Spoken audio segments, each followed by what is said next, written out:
Hi everyone, welcome to prepare करो। 75 days hard challenge में आज है हमारा डे नंबर 26। आज का सेट सिलेक्शन का सेट है अगेन, और काफ़ी एडवांस लेवल का सेट है। थोड़ा ध्यान से समझेंगे एक एक पॉइंट को। A team is to be selected from among 10 persons ABCDEFGHI and J। 10 लोगों के बारे में आपको बताया हुआ है यहाँ पर, राइट। आपको एक टीम सेलेक्ट करनी है out of this 10 people subject to the following conditions, और ये कुछ फिर रेस्ट्रिक्शंस हैं जिनको हमें रिजॉल्व करना होगा, राइट। नाउ फर्स्ट स्टेटमेंट ये कह रहा है exactly 2 among EJI and C must be selected. मतलब जो 4 लोग हैं EJIC, इनमें से 2 लोग आपको सेलेक्ट करने हैं, राइट। तो 4 लोगों में से 2 लोगों को सेलेक्ट करने के लिए क्या क्या पॉसिबिलिटीज बन सकती है।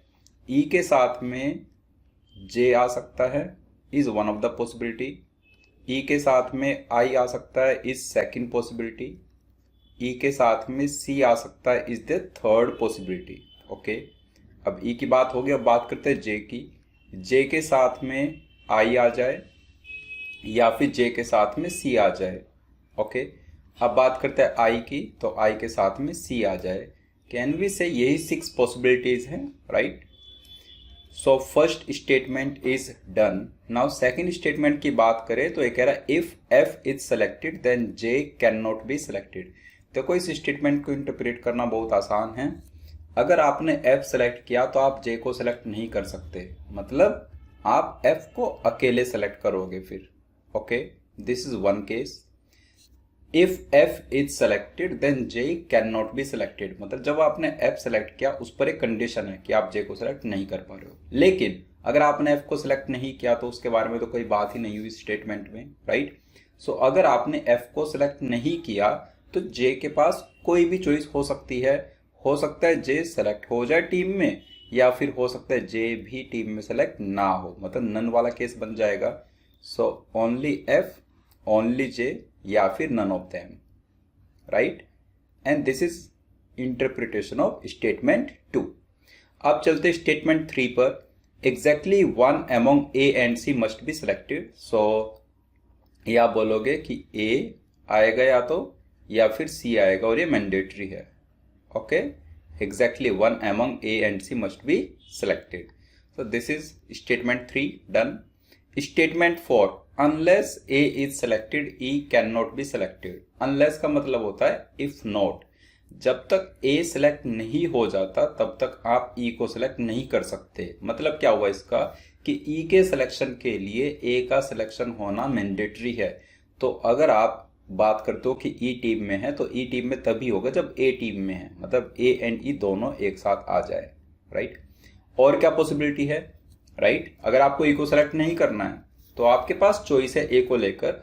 आप A को सेलेक्ट कर सकते हो।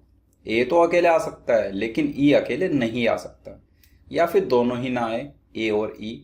सो ये 3 केसेस यहां पर बन जाएंगे based upon statement number 4। Okay, ये भी हमारा डन। अब चलते स्टेटमेंट 5 पर। If and only if G is selected D must not be selected. जो स्टेटमेंट 5 है इसमें हम 2 स्टेटमेंट्स को कंबाइन करते हैं। If G is selected D must not be selected. Also second statement is only if G is selected D must not be selected. तो उन दोनों स्टेटमेंट्स के मीनिंग को कंबाइन करते हैं और उससे क्या कंक्लूजन निकलता है कि G is the necessary and, और you can say selection of G is the necessary as well as sufficient condition for D to not be selected, right. मतलब अगर आपने G को सेलेक्ट किया तो आप D को सेलेक्ट नहीं करोगे, और अगर आपने D को सेलेक्ट किया तो आप G को सेलेक्ट नहीं करोगे, राइट। G और D। ओके, बेसिकली अगर ये वाला पार्ट ट्रू है तो ये वाला पार्ट भी ट्रू होना चाहिए, या फिर अगर पहला पार्ट फॉल्स है तो दूसरा पार्ट भी फॉल्स होना चाहिए नेसेसरी एंड सफिशिएंट कंडीशन के केस में, right. So statement 5 is done. अब चलते हैं लास्ट स्टेटमेंट पर, statement 6। If D is not selected then H must be selected. कि अगर आपने D को सिलेक्ट नहीं किया तो आप H को सिलेक्ट कर लोगे, बट अगर आपने D को सिलेक्ट किया, मतलब अगर ये पहला पार्ट स्टेटमेंट का फॉल्स है तो फिर कोई कंडीशन ही नहीं है H के सिलेक्शन पर। मतलब आप चाहो तो फिर एच को सेलेक्ट कर भी सकते हो और नहीं भी कर सकते, राइट।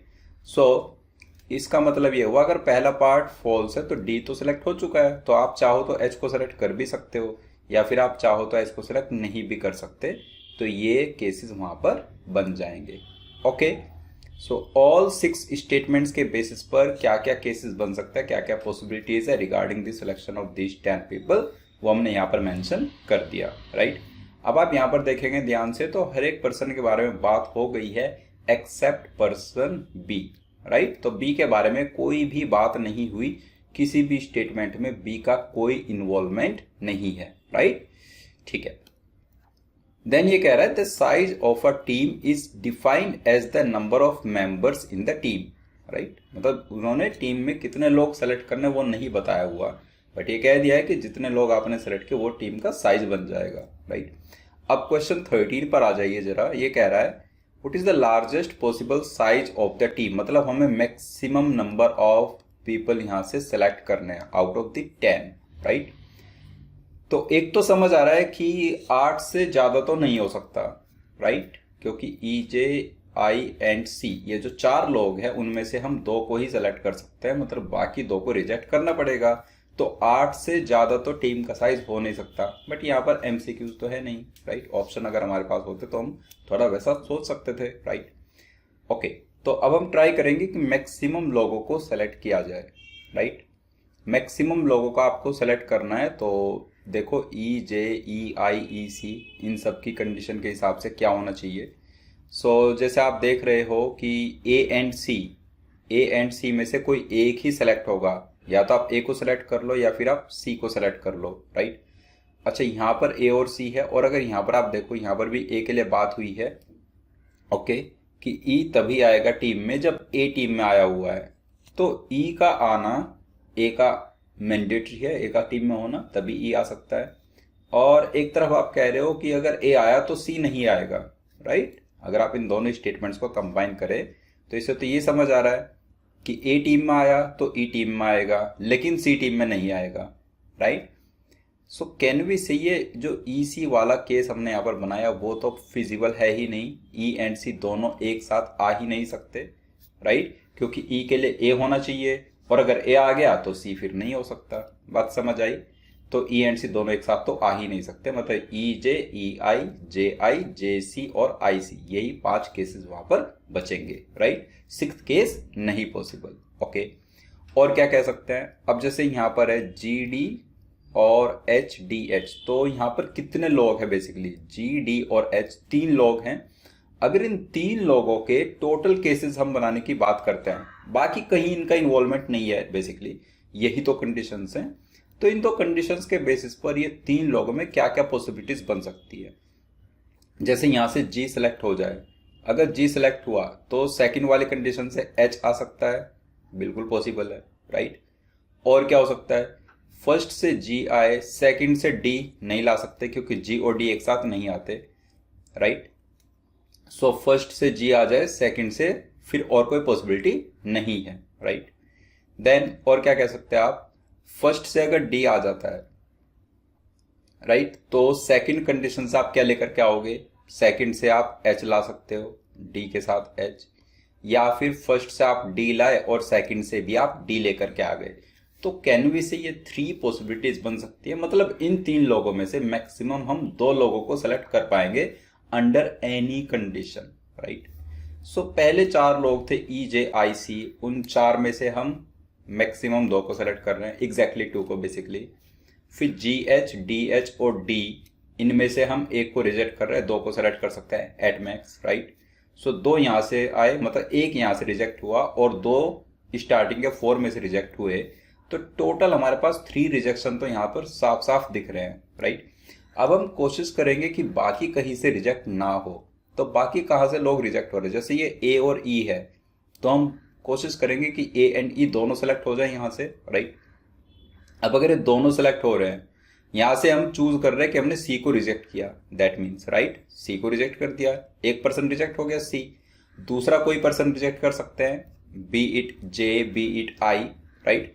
अगर हमने सी रिजेक्ट किया, यहां से हमारा ए सेलेक्ट हो गया, कोई प्रॉब्लम नहीं है, एफ जे जे को हम रिजेक्ट कर रहे हैं फ्रॉम कंडीशन 1, क्योंकि अगर जे को रिजेक्ट नहीं किया तो यहां से फिर एफ को रिजेक्ट करना पड़ जाएगा और एफ हमारा चौथा मेंबर रिजेक्टेड बन जाएगा, जबकि हम कोशिश कर रहे हैं कि चौथा रिजेक्ट हमें करना ही ना पड़े।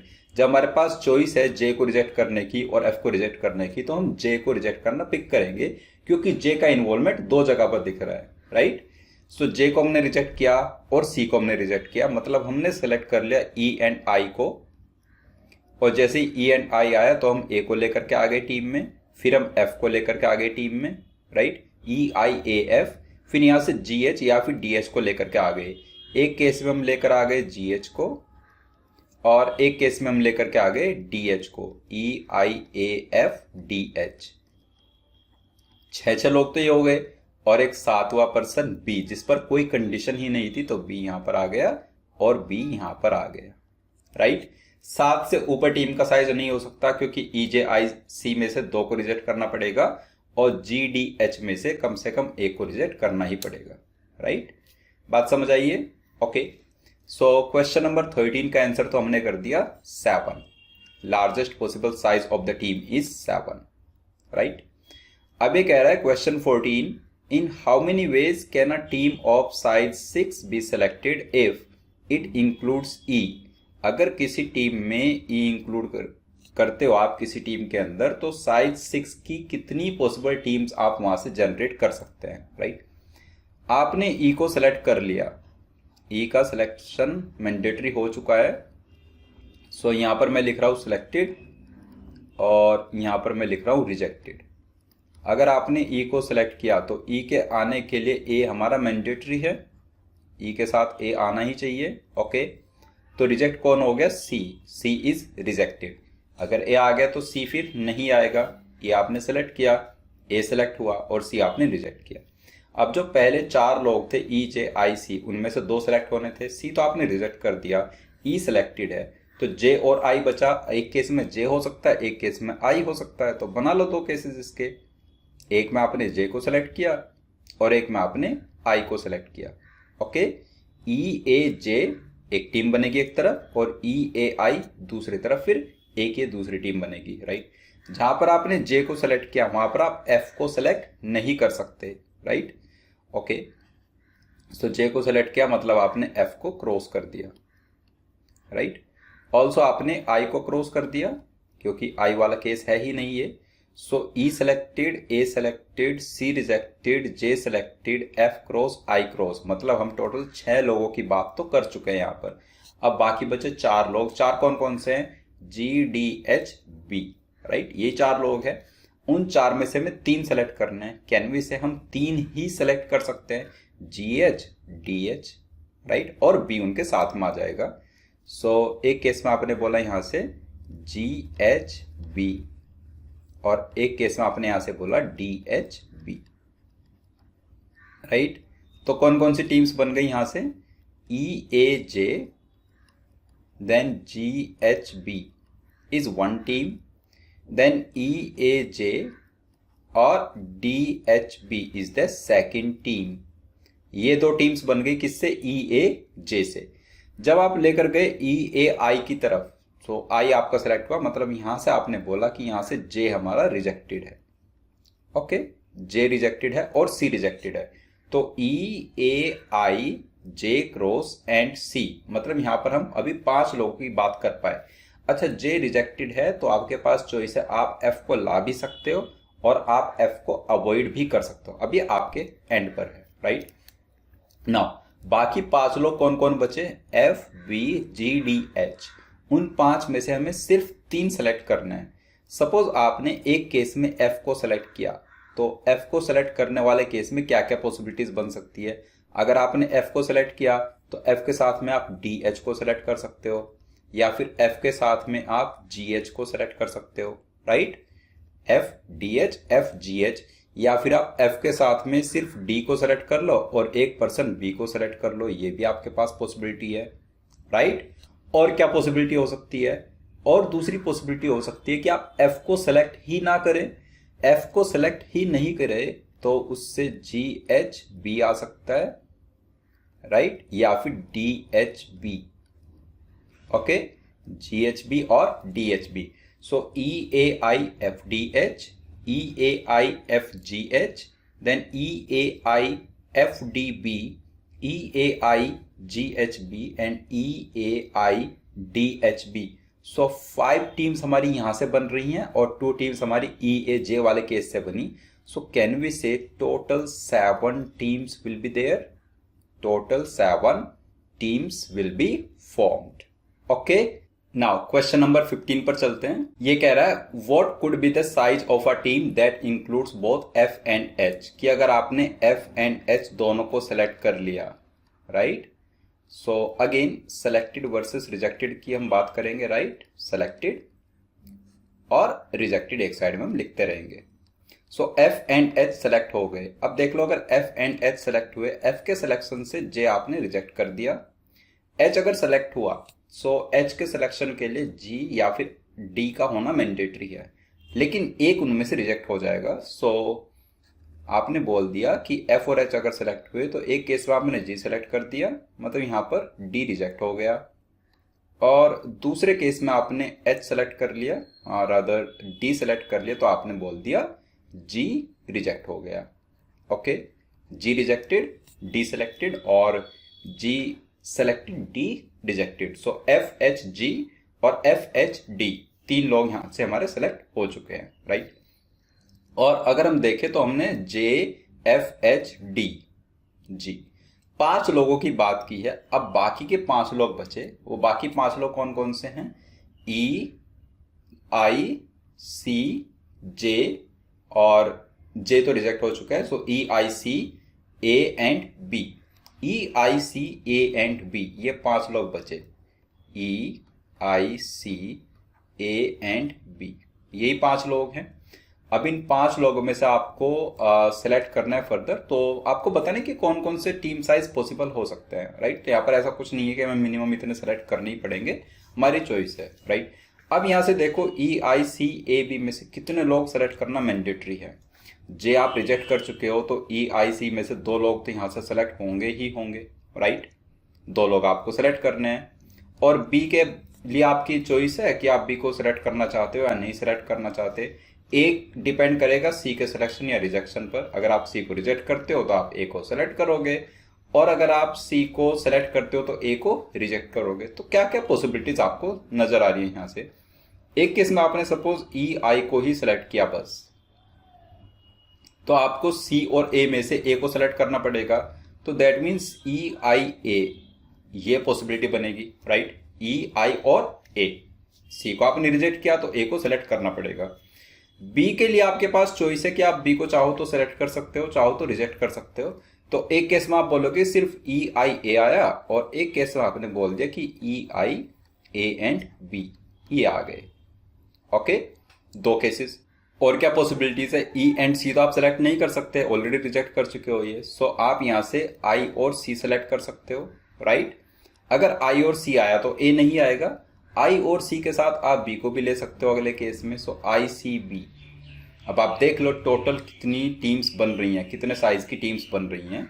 सो FHG या फिर FHD यहाँ तक 3 मेंबर की टीम बन गई थी. सो 3 के बाद 3 + 3 6, 3 + 4 7, 3 + 2 5 एंड 3 + 3 6. कैन वी से या तो टीम का साइज 5 हो सकता है, या फिर टीम का साइज 6, या फिर टीम का साइज 7.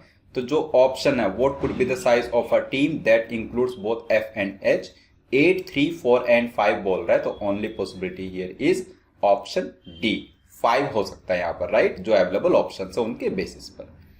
क्वेश्चन 16 कह रहा है who among the following can not be a member of a team of size 4. E की हेल्प से देखते हैं कि क्या हम टीम बना सकते हैं ऑफ साइज 4. सो सपोज आपने E को सेलेक्ट किया. E को सेलेक्ट करने का मतलब है A को सेलेक्ट करना ही पड़ेगा. अब आप यहां से C को रिजेक्ट कर दो, right. C is rejected. E और A सेलेक्ट हो गए. आप साइज 4 की टीम बना रहे हो. EA के साथ आप जो फर्स्ट 4 मेंबर्स थे EJIC, EA के साथ आपके पास में चॉइस है J और I में से एक को सेलेक्ट करने की. तो आप अगर यहाँ पर I को सेलेक्ट कर सकते हो या फिर J को सेलेक्ट कर सकते हो. सो EAI सपोज आपने सेलेक्ट किया, राइट, EAI। सो ये कंडीशन फुलफिल्ड, ये वाली कंडीशन फुलफिल्ड, ए और सी वाली फुलफिल्ड, ये वाली कंडीशन फुलफिल्ड, राइट, EAI। और यहां से आप बोल दो कि सिर्फ डी सेलेक्ट कर दिया तो बात तो बन जाएगी, मतलब 4 मेंबर की टीम आपने बना दी। यहां से बी को सेलेक्ट करो, रिजेक्ट करो, आपकी चॉइस है। सो 4 मेंबर टीम बन सकती है अगर आप ई को सेलेक्ट करते हैं तो। ओके, नाउ अगर आप ये टीम बनाना चाहते हो with member H, right, only आप मेंबर एच सेलेक्ट किए। सो एच सेलेक्ट करने के बाद 4 मेंबर की टीम आपको बनानी है। एच के सिलेक्शन के लिए डी या फिर जी का होना मैंडेटरी है। तो एच के साथ आपके पास डी आ गया या फिर एच के साथ आपके पास जी आ गया, ये आपने बोला, राइट। सो ये वाली कंडीशंस तो फुलफिल हो गई यहां से। अब हमें बाकी कंडीशंस का देखना है। सो बाकी जैसे ई जे, ई आई, जे आई, जे सी और आई सी, ये वाली कंडीशन है। अगर ई को लोगे तो ए को लेना पड़ेगा, तो कुछ ऐसा करते हैं कि हमें ई को ना लेना पड़े। ई को नहीं लिया तो हम ऐसा कह सकते हैं कि आई और सी को ले सकते हैं। आप देख लो, आई और सी को लिया अगर तो सारी कंडीशंस अगेन सेटिस्फाइड हैं, राइट। पहले 4 लोगों में से 2 लोग भी आ गए। एफ जे नन, वो तो ऑलरेडी फुलफिल्ड है। ए और सी में से सी आ चुका है। ए ई, ए या फिर नन, तो नन वाली वहां पे भी फुलफिल्ड। मतलब एच की हेल्प से भी हम 4 मेंबर की टीम बना पाए, राइट। क्या सेम चीज हम एफ की हेल्प से कर सकते हैं? क्या मेंबर एफ की हेल्प से हम 4 मेंबर की टीम बना सकते हैं? तो अगर आपने एफ को सेलेक्ट किया, मतलब आप जे को सेलेक्ट नहीं करोगे, राइट। तो आप ई, आई और सी इनमें से सेलेक्ट करोगे। सपोज आपने एफ के साथ आई और सी ले लिया। हम ई को इसलिए नहीं ले रहे क्योंकि ई के लिए फिर ए को लेना मैंडेटरी होगा, राइट। सो एफ आई सी, ये कंडीशन फुलफिल्ड, ये वाली फुलफिल्ड, ये वाली फुलफिल्ड, ये भी डन, राइट। यहां से आप जी एच, डी एच और डी, तो डी तो ले ही सकते हो।